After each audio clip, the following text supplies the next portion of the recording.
ஜனவரி 25 பொதுக்காலம் 3ஆம் ஞாயிறு. நற்செய்தி வாசகம். மத்தேயு எழுதிய தூய நற்செய்தியிலிருந்து வாசகம். 4ஆம் பிரிவு 12 முதல் 23 முடிய இறை வார்த்தைகள். அக்காலத்தில் யோவான் கைது செய்யப்பட்டதை இயேசு கேள்விப்பட்டு கலிலேயாவிற்கு புறப்பட்டுச் சென்றார். அவர் நாசரேத்தை விட்டு அகன்று செபுலோன், நப்தலி ஆகிய இடங்களின் எல்லையில் கடலோரமாய் அமைந்திருந்த கப்பர்நாகுமுக்கு சென்று குடியிருந்தார். இறைவாக்கினர் ஏசாயா உரைத்த பின்வரும் வாக்கு இவ்வாறு நிறைவேறியது: செபுலோன் நாடே, நப்தலி நாடே, பெருங்கடல் வழி பகுதியே, யோர்தானுக்கு அப்பால் உள்ள நிலப்பரப்பே, பிற இனத்தவர் வாழும் கலிலேயா பகுதியே, காரிருளில் இருந்த மக்கள் பேரொளியை கண்டார்கள். சாவின் நிழல் சூழ்ந்துள்ள நாட்டில் குடியிருப்போர் மேல் சுடரொளி உதித்துள்ளது. அது முதல் இயேசு, மனம் மாறுங்கள், ஏனெனில் விண்ணரசு நெருங்கிவிட்டது என பறைசாற்றத் தொடங்கினார். இயேசு கலிலேயா கடலோரமாய் நடக்கும்போது சகோதரர் இருவரை கண்டார். ஒருவர் பேதுரு எனப்படும் சீமோன், மற்றவர் அவர் சகோதரரான அந்திரேயா. மீனவரான அவ்விருவரும் கடலில் வலை வீசிக் கொண்டிருந்தனர். இயேசு அவர்களை பார்த்து, என் பின்னே வாருங்கள், நான் உங்களை மனிதரை பிடிப்பவராக்குவேன் என்றார். உடனே அவர்கள் வலைகளை விட்டுவிட்டு அவரை பின்பற்றினார்கள். அங்கிருந்து அப்பால் சென்றபோது வேறு 2 சகோதரர்களை கண்டார். அவர்கள் செபதேயுவின் மகன் யாக்கோபும் அவர் சகோதரரான யோவானும் ஆவர். அவர்கள் தங்கள் தந்தை செபதேயுவுடன் படகில் வலைகளை பழுது பார்த்து கொண்டிருந்தார்கள். இயேசு அவர்களையும் அழைத்தார். உடனே அவர்கள் தங்கள் படகையும் தந்தையையும் விட்டுவிட்டு அவரை பின்பற்றினார்கள். அவர் கலிலேயா பகுதி முழுவதும் சுற்றி வந்தார். அவருடைய தொழுகை கூடங்களில் கற்பித்தார். விண்ணரசு பற்றிய நற்செய்தியை பறைசாற்றினார். மக்களிடையே இருந்த தொழு நோய் நொடிகள் அனைத்தையும் குணமாக்கினார். கிராமத்து தேநீர் கடையில் 70 வயதை எட்டிய 2 பெரியவர்கள் தேநீர் அருந்திக் கொண்டே வெட்டி நாயம் பேசிக் கொண்டிருந்தார்கள். அவ்வழியே பள்ளிக்கூடம் செல்லும் சிறுவர் சிறுமியர் சென்று கொண்டிருந்தனர். தனியே வந்து கொண்டிருந்த 2ஆம் வகுப்பு படிக்கும் ரவியை சுட்டிக்காட்டி, அதோ அங்கே வருகிறான் பார் ரவி, அவன் ஒரு கடைந்தெடுத்த மடச்சாம்பிராணி. இப்ப பார், அவன் பக்கத்தில் வரும்போது நான் என்ன செய்கிறேன் என்று மட்டும் பார் என்று ஒரு பெரியவர் மற்றவரிடம் கூறினார். ரவி அவர்களை கடக்கும்போது பெரியவர், ரவி இங்கே வாப்பா, இங்கே பார், எனது வலது கையில் 5 ரூபாய் நாணயம், இடது கையில் வெறும் 1 ரூபாய் நாணயம், இதில் உனக்கு எது வேணும் எடுத்துக்கோ என்றார். எதையும் யோசிக்காமல் ரவி 1 ரூபாய் நாணயத்தை எடுத்துக்கொண்டு பள்ளியை நோக்கி நடந்தான். பெரியவர் சொன்னார், நான் சொன்னேன் அல்லையா, மடச்சாம்பிராணி தினமும் இப்படித்தான். 5 ரூபாயை எடுத்ததே இல்லை. 5 ரூபாய் 1 ரூபாயை விட பெரியதுன்னு என்று இவனுக்கு தெரியாதா? சுத்த மடச்சாம்பிராணி. அன்று மாலையில் ரவியை பார்த்த மற்ற பெரியவர், ரவி ஏன்பா 5 ரூபாய் பெரிய நாணயத்தை எடுக்காமல் 1 ரூபாய் நாணயத்தை எடுத்தாய்? தினமும் இப்படித்தான் செய்கிறாயாமே. 5 ரூபாய் 1 ரூபாயை விட பெரியது என்று உனக்கு தெரியாதா என்று கேட்டார். அதற்கு ரவி சொன்னார், 5 ரூபாய் 1 ரூபாயை விட பெரியது என்று எனக்கு நன்றாக தெரியும். ஆனால் எப்போது 5 ரூபாயை எடுக்கிறேனோ அன்றே அந்த பெரியவர் விழித்துக் கொள்வார். பின்னர் இந்த மாதிரி என்னுடன் நடத்தும் மடச்சாம்பராணி கேலி விளையாட்டு நடக்காது. எனக்கும் தினமும் கிடைக்கும் 1 ரூபாய் அத்தோடு நின்றுவிடும் என்றான். பெரியவரை பொறுத்தவரை ரவி ஒரு மடச்சாம்பராணி. இதுதான் அவர் ரவியை பற்றி அறிவிக்க விரும்பிய செய்தி. இந்த செய்தியை செயலாக்கம் பெற அவர் எடுத்துக்கொண்ட வழிமுறை தினமும் 1 ரூபாய் ரவிக்கு விட்டு கொடுப்பது. ரவியை பொறுத்தவரையில் அவனுடைய மனதில் இருக்கும் செய்தி, பெரியவரிடமிருந்து தினமும் 1 ரூபாயை பெற வேண்டும். அதை செயலாக்குவதற்காக அவன் கையாண்ட வழிமுறை வேண்டுமென்றே 5 ரூபாயை விட்டு கொடுத்து தினமும் 1 ரூபாயை எளிதாக எடுத்துக் கொள்ளுதல். செய்தி செயலாக்கம். ஒவ்வொரு செய்தியும் செயலாக்கத்தின் வழியாக நிஜமாகிறது. செயலாக்கம் இல்லாத செய்தி ஒரு வெற்று தகவல். செய்தி செயலாக்கம் ஆகாதவரை அது வெறும் விருப்பமாக நின்றுவிடும் அல்லது கனவாக காற்றில் மறைந்துவிடும். செயலாக்கத்தில் செய்தி நிஜமாகிறது. இன்றைய நற்செய்தியில் இயேசு தனது செய்தியையும் அது நிறைவேறும் செயலாக்கத்தையும் வெளிப்படுத்துகின்றார். இன்றைய நற்செய்தியின் முற்பகுதியில் திருமுழுக்கு யோவான் பனிக்காலம் முடிந்துவிட்டது என்பதை, அவர் சிறையில் அடைக்கப்பட்டு விட்டார் என்று மத்தேயு சுட்டிக்காட்டுகிறார். அடுத்து இயேசு நற்செய்தியை அறிவிக்கும் அவரது பொது பணி வாழ்வு ஆரம்பித்து விட்டது என்பதை நற்செய்தி விளக்குகிறார். அவர் வளர்ந்த நாசரேத்தூரை விட்டு வெளியேறி கலிலேயா கடற்கரை நகரான கப்பர்நாகுமில் குடியேறினார். அவ்வூரை சுற்றியிருந்த செபுலன், நப்தாலி பகுதிகளில் பணி செய்ய ஆரம்பித்தார் என்று நற்செய்தி குறிப்பிடுகிறது.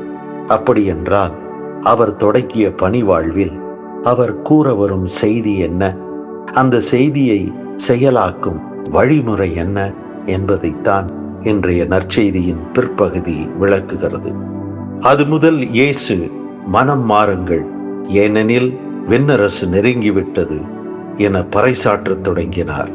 இந்த வசனம் இயேசு தன் பணி வாழ்வில் அவர் மக்களுக்கு போதித்த அனைத்து போதனைகளுடைய மைய கருத்து என்ன என்பதை 6 வார்த்தைகளில் இரத்தின சுருக்கமாக எடுத்துரைக்கிறது. இந்த மைய கருத்தை தான் தன் பணி வாழ்வு முழுவதும் பலவித கோணங்களில், பலவித பரிமாணங்களில் தனது வல்ல செயல்களின் வழியாக, நல்ல உவமைகள், போதனைகள் வழியாக, தனது பாடுகள், இறப்பு, உயிர்ப்பு வழியாக அறிவித்துக் கொண்டே இருந்தார். அவருடைய செய்தி நம்மை மனம் மாற அழைக்கிறது. மனம் மாறி இறைவன் நிறுவும் விண்ணரசை நாம் உணர்ந்து வாழ அழைக்கிறது. மனம் மாறுதல் என்றால் என்ன? அன்றாட வாழ்வின் சூழலில் சிக்கி தவித்து மனித சிந்தனைகளில், சிக்கல்களில் உழன்று கொண்டிருக்கும் நம் மனங்கள் அவைகளிலிருந்து திரும்பி இறைவன் இயேசு பறைசாற்றும் புதிய இறை சிந்தனையில் நம் மனம் லயிக்க வேண்டும் என்று இயேசு அழைக்கிறார்.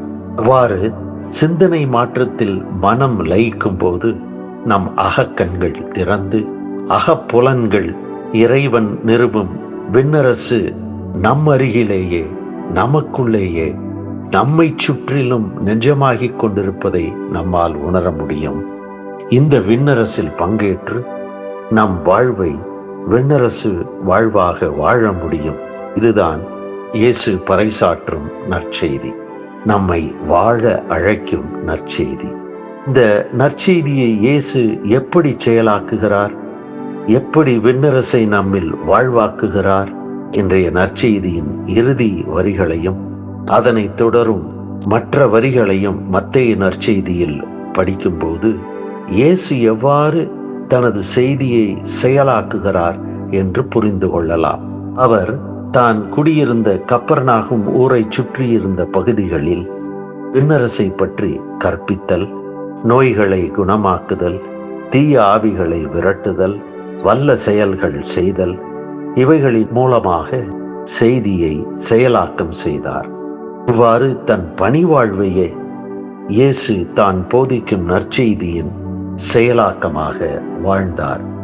தான் கற்பித்த நற்செய்தியை மக்களிடையே செயலாக்கி கொண்டிருந்த இயேசு தனது பணியில் தன்னை பின்பற்றிய சீடர்களையும் பங்கெடுக்க செய்கிறார். கலிலேயா கடற்கரையோரம் சென்று அங்கே மீன்பிடி தொழில் செய்து கொண்டிருந்த பேதுரு, அந்திரேயா சகோதரர்களையும், யாக்கோபு, யோவான் சகோதரர்களையும் தன்னோடு சேர்ந்து பணி செய்து வாழ அழைக்கிறார். மீன்பிடிக்கும் அவர்களை விண்ணரசை வாழ்வதற்குரிய மனிதரை பிடிக்கும் பணியாளர்களாக உருவாக்குவதற்காக அவரை பின்பற்றச் சொல்லுகிறார். இந்த நால்வரும் தங்களுக்குரிய உடைமைகளான படகுகளையும் வலைகளையும் உறவுகளான பெற்றோரையும் சுற்றத்தையும் விட்டுவிட்டு அவரை பின்தொடர்கிறார்கள்.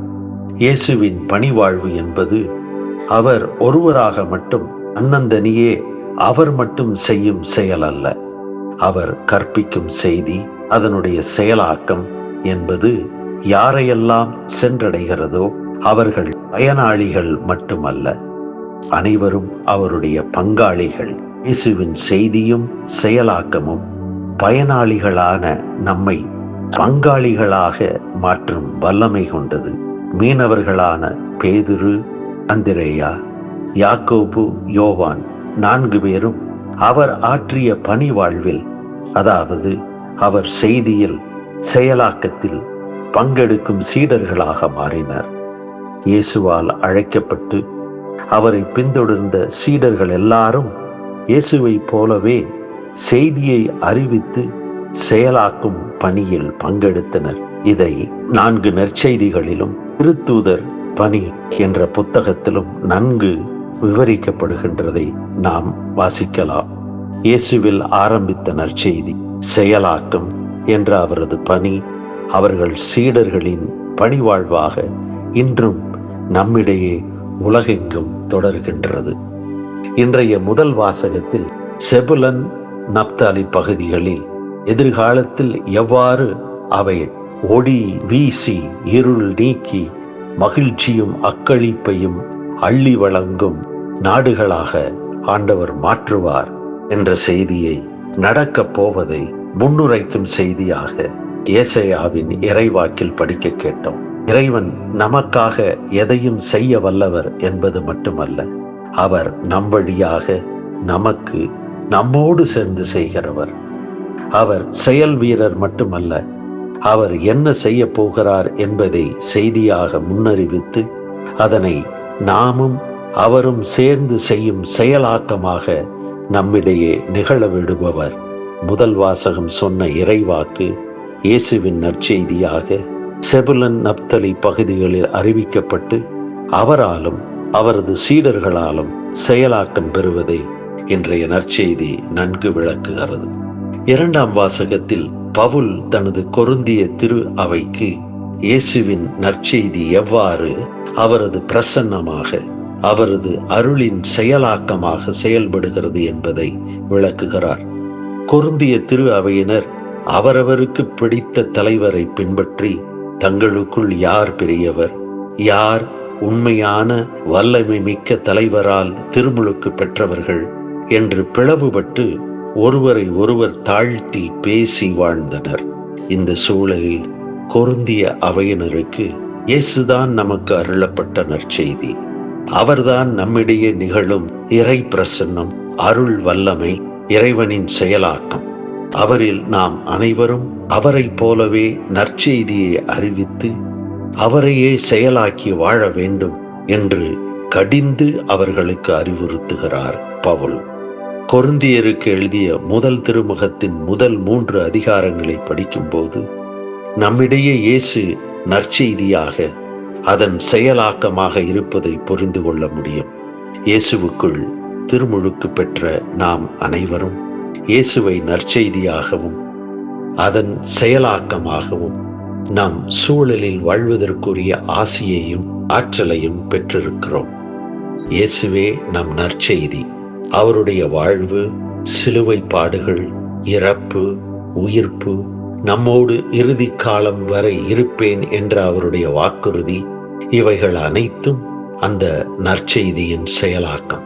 இயேசுவின் செய்தியையும் செயலாக்கத்தையும் நம்பி அவரில் திருமுழுக்கில் இணையும் நாம் அவரோடு சேர்ந்து செய்தியின் அறிவிப்பாளர்களாகவும் அதனை செயலாக்கும் பணியாளர்களாகவும் வாழ ஆற்றலும் ஆசிரும் வேண்டி மன்றாடுவோம். பவுலடியார் கூறுவது போல, நம்மில் வாழ்பவர் நாம் அல்ல, நம்மில் வாழ்ந்து நற்செய்தியை அறிவித்து நம் வாழ்வை நற்செய்தியின் செயலாக்கம் செய்பவர் இயேசுவே. அவரில் வாழ்வோம். நாமே அவரின் நற்செய்தி, நம் வாழ்வே அவரது நற்செய்தியின் செயலாக்கம்.